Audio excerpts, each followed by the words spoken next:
पिछले 4 साल में तीसरा ट्रांसफ़र था। पापा के साथ हम 4 भाई बहन और माँ भी बार-बार इस तरह सामान लेकर यहाँ से वहाँ भागते परेशान हो चुके थे। सबसे ज़्यादा दिक्कत आती थी बार-बार स्कूल बदलने में। नया माहौल, नए लोग। जब तक हम थोड़ा संतुलित हो पाते, पापा एक नई जगह जाने का आदेश सुना देते। इस बार पापा का तबादला शहर से दूसरे एक छोटी सी पहाड़ी पर बसे गांव में हुआ था।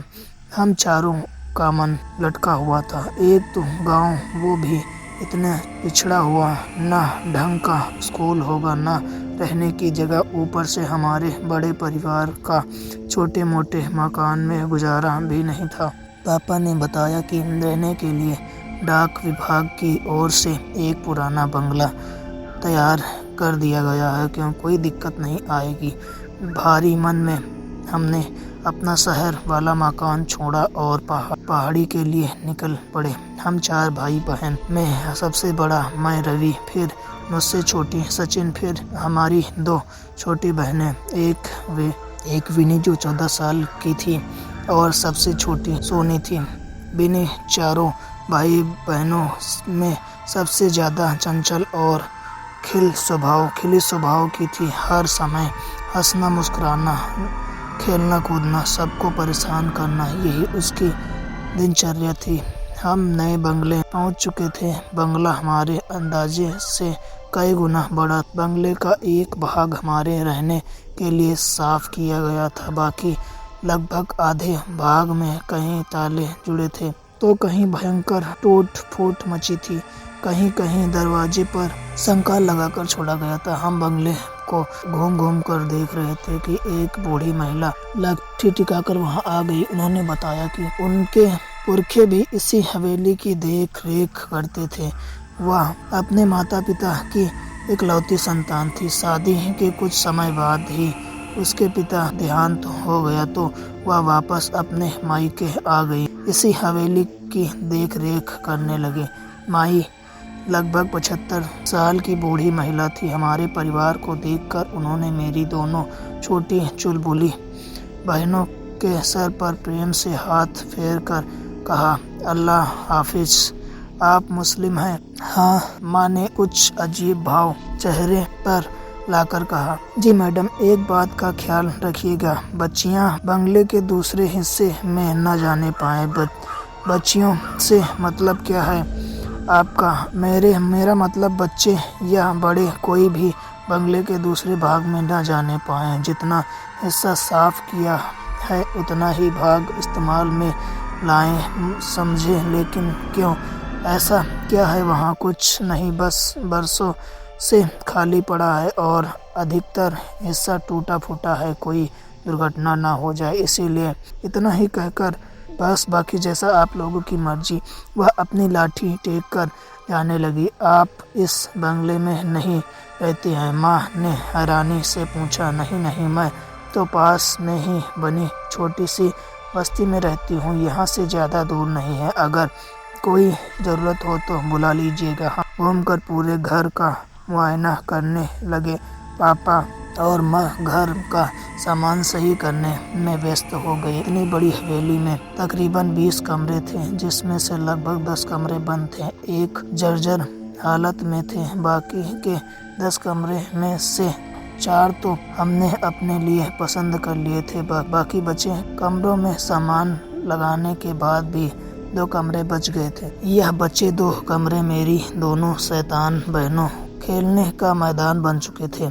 हमारा दाखिला गांव के ही स्कूल में करा दिया गया। पापा को मिली सरकारी गाड़ी से हम जब आसपास के सुंदर दृश्य देखने निकल जाते थे। पहाड़ी इलाके बेहद खूबसूरत होते हैं।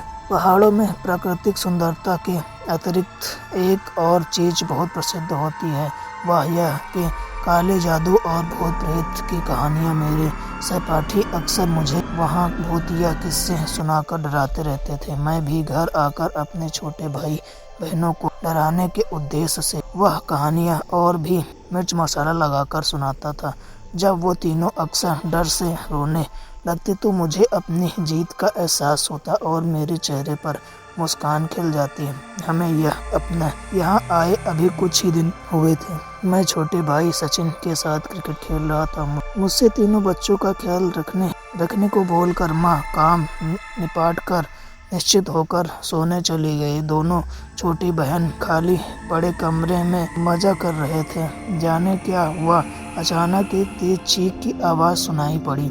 मैं और सचिन बैट बॉल वहीं फेंक कर तेजी से अंदर की ओर भागे। वहाँ की आवाज़ सुनकर माँ भी अपने कमरे से दौड़ती हुई बाहर निकल आई। हम दौड़ते हुए हॉल में गए तो कोई नहीं दिखाई दे रहा था। सोनी के रोने की लगातार आवाज़ें आ रही थी। मुझे समझते देर न लगी कि सोनी के रोने की आवाज़ हवेली के दूसरे भाग से आ रही थी। मैंने सचिन का हाथ पकड़ा और दौड़ते हुए हवेली के वर्जित भाग में घुस गया।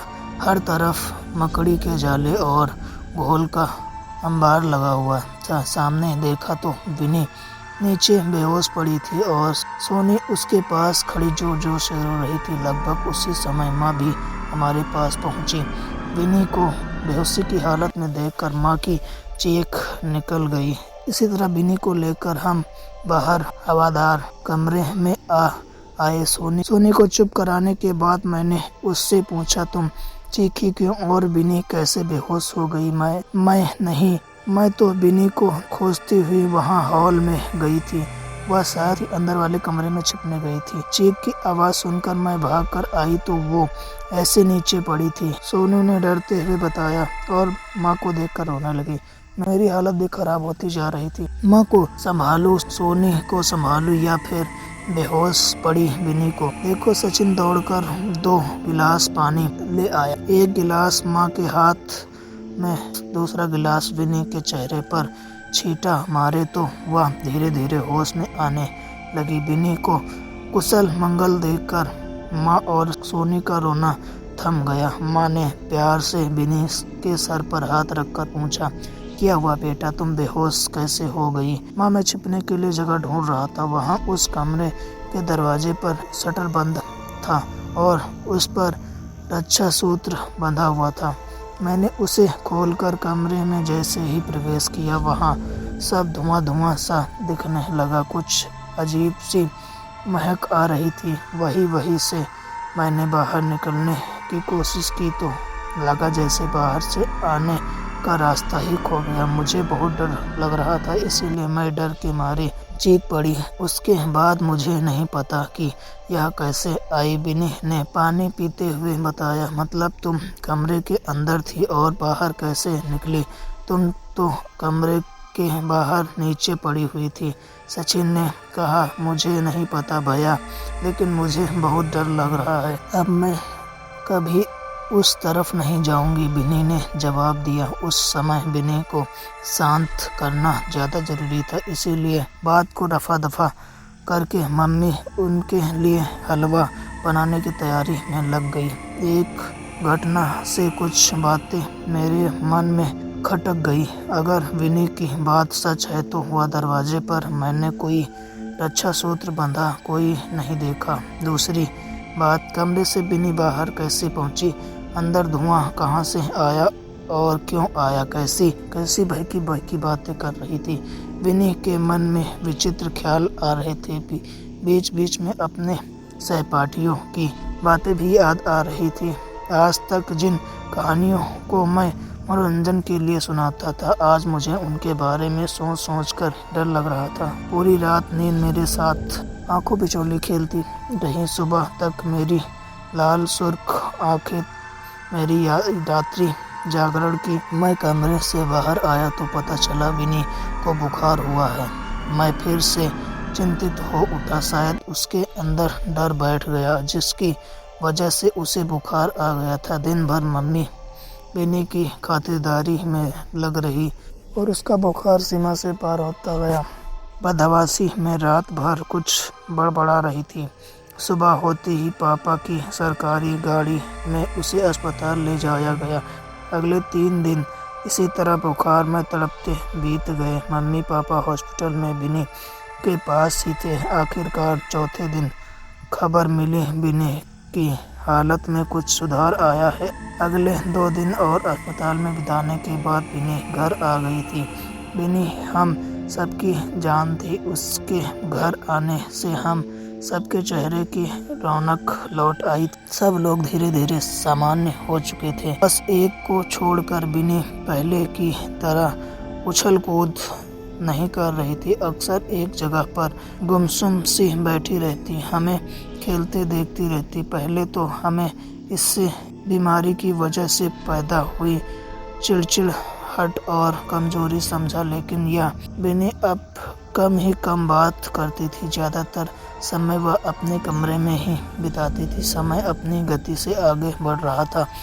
यही सब चलते चलते लगभग 6 महीने बीत गए थे। हम लोग बहुत खुश रहते कि यह हमारे साथ खेल कूद मुस्कुराए, लेकिन उसके चेहरे पर कोई भाव ही नहीं आते थे। वह यूं ही भावहीन से एक टक शून्य में ताकती रहती। ज्यादा जोर जबरदस्ती करने पर उठकर अपने कमरे में चली जाती और दरवाज़ा बंद कर लेती। माँ पापा उससे पूछ कर थक चुके थे कि आखिर क्या बात है, लेकिन उसकी तरफ से कोई जवाब नहीं मिल रहा था।